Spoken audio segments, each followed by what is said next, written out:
학교가 나던 날이 일요일이고 할머니는 중학교 1학년이었었거든. 예, 갑자기 막 멀리서 피난 보따리를 들고 막 오더라고 사람들이 저 이북 쪽에서. 몰랐어. 날 놀러 가고 막 이렇게 놀다가 저녁 때 오는데 그래서 무슨 일이 났나 생각을 했는데 막 군인들이 차를 타고 일선으로 가는 거야 이북 쪽으로. 그 당시에 어디 사셨어요? 의정부에 살았지. 의정부? 의정부에 살았는데 사람들이 꾸역꾸역 보따리를 들고 오는 거야. 그래서 이제 할아버지는 이제 엄마 아버지지 할머니의 아버지인데 아버지 엄마가 피난을 우리만 도남동으로 가라 그래가지고 도남동으로 피난을 갔었어. 우리끼리만 형제들만 가서 도남동에 고모 집에 갔다가 거기서 이제 한강을 넘어가 또 피난을 또 가려고 그랬는데 그때 우리 국군은 아무 무장도 하지 않은 상태에서 당했기 때문에 저긴 뭐 신식 무기를 가지고 탱크니 뭐 이런 걸 앞세워가지고 왔기 때문에 이 군인들은 그냥 막 쫓겨가는 거야. 정신없이 쫓겨갔는데 한강을 건너려고 그러는데 벌써 한강다리를 끊었어. 폭파시켜가지고 못 가고 다시 돌아왔어. 돌아와가지고 3개월 동안을 공산당 치하에서 있다가 9월 28일 맥아더 장군이 인천 상륙작전하면서 그때 이제 수복이 된 거야. 서울에 들어왔다가 한 몇 달 지나서 또다시 그 이북까지 다 쳐 올라갔었거든. 갔었는데 거기서 중대 밀려가지고 미군이 중공군한테 밀려가지고 미군이 하면 그런 그래서 일사후퇴라는 그런 그 일사후퇴 때 우리가 이제 저 충청도로 피난을 갔었지. 피난을 갔다가 거기서 이제 몇 달 동안 지내고 봄에 다시 돌아와가지고 이제 그때 이제 완전히 그 38선이 생기고 휴전 협정이 된 거야. 이북하고 소련하고 미국하고 이제 우리나라하고 같이 앉아가지고 그 휴전 협정을 맺어가지고 우리나라는 미국 사람들이 완전히 미국 군인들이 우리나라를 갖다가 지배를 하고 저쪽에서는 소련이 지배를 하고 이렇게 해가지고 우리는 이제 대통령이 이승만 대통령이었었는데 그때 이제 다시 학교도 다니고 그러다가 이제 대통령이 하도 노인네인데 오래도록 정권을 잡고 있다 보니까 이 젊은 학생들이 너무 정권을 연장하고 자꾸 이렇게 하니까 학생들이 막 데모를 한 거야.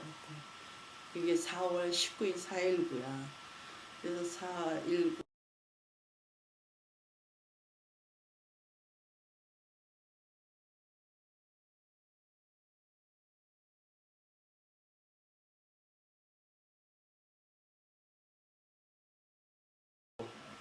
그래서 1961년 5.16 혁명 이후에 대통령이 된 박정희 씨는 그 정말 그 경제를 살리기 위해서 애를 썼어.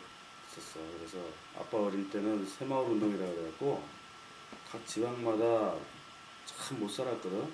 그래서 새마을 운동을 열심히 해서 그렇던 정신적인 운동을 해갖고 경제 살리기 운동을 했다고. 그래서 62년부터 한 72년도까지 목표가 수출 100억 불 달성 이런 목표를 가지고 전 국민을 한국민들을 모으는 작업을 했었지.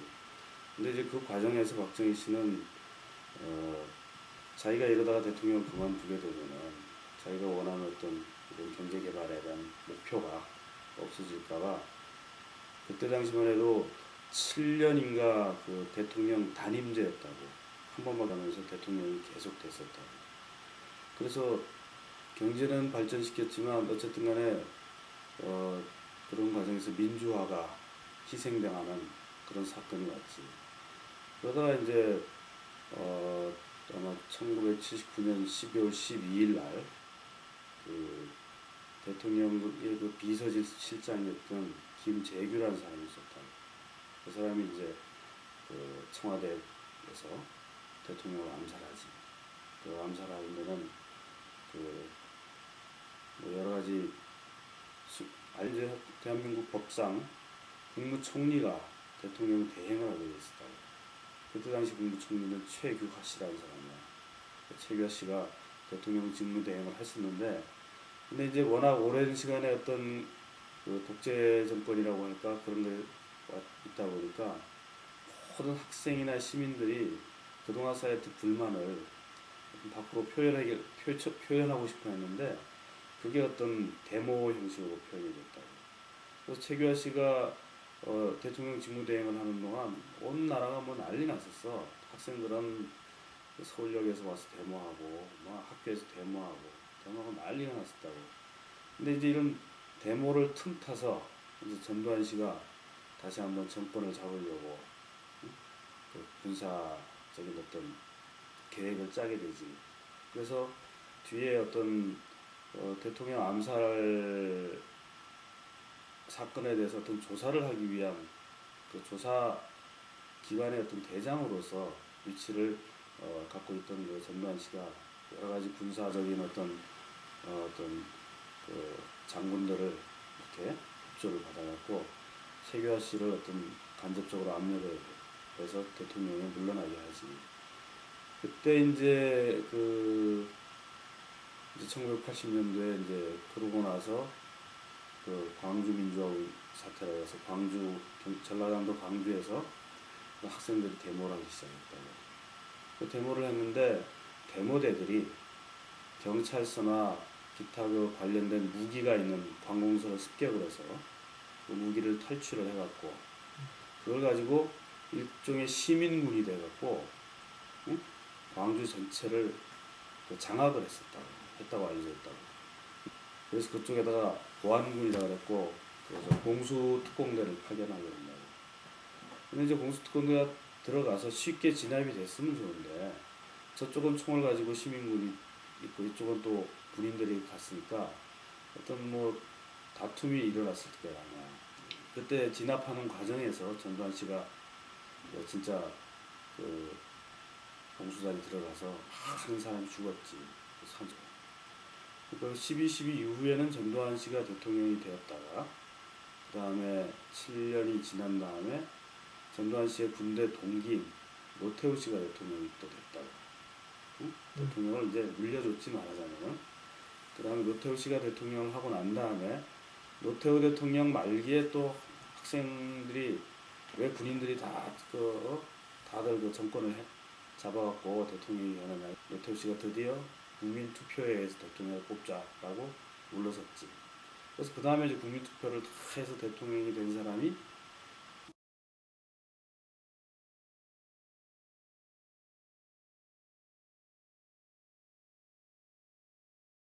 음. 1997년에 국가 부도 위기가 있었는데 그 일은 왜 일어났냐면 그때까지 1997년까지 우리나라가 외채를 너무나도 많이 빌려다가 쓰고 그걸 갚지 못해서 그런 IMF 외환 사태가 일어난 거야. 그런데 그때 우리나라 국민들이 그 사태를 해결하기 위해서 너도 나도 집에 있는 금이나 이런 것들을 모아다가 이런 거를 그 위기를 극복하기 위해서 굉장히 많이 노력했어. 그래서 지금은 경제 성장이 많이 되었고 그리고 지금은 다 극복이 되고 지금 이렇게 우리가 풍요로운